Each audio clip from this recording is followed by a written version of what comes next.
This is a video accompanying the paper Learning Adaptive Control for SE3 Hamiltonian Dynamics. We consider the problem of learning an adaptive controller from data collected under different disturbance realizations. The goal is to learn a pair of trajectory tracking controller pi that compensates for the disturbance and an adaptation law that estimates the disturbance online. We consider the robot state on the SE3 manifold and enforce the SE3 constraints and the law of energy conservation. Our approach to the problem has two stages: an offline Hamiltonian-based dynamics and disturbance model learning, and an online adaptive control stage.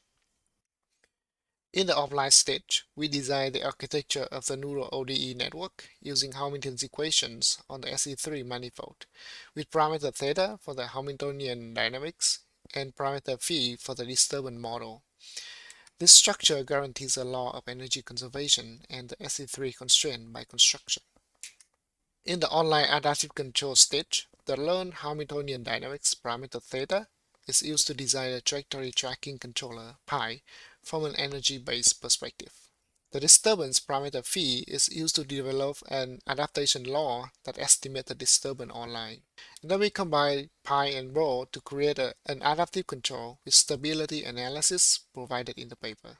We verify our learned adaptive controller on a pi bullet simulated quadrotor with two disturbance sources: external winds in the world frame and defective rotors, which can only operate at a certain percentage of the nominal value. For training, we collect state control trajectories under 8 different realizations of the disturbance. In the first demo, we assume a constant winds and defective rotors at 80% of the nominal thrust.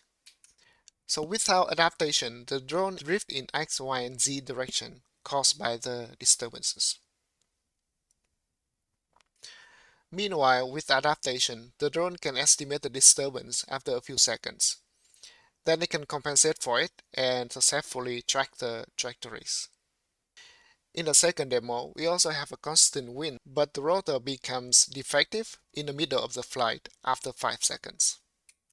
So without adaptation, the drone drifts and drops to the floor after 12 seconds.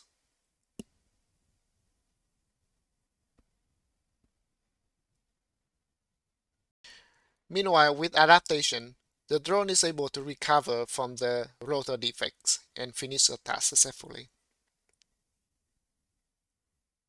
Thank you for your attention. We invite you to visit our project website and check out the paper for more details.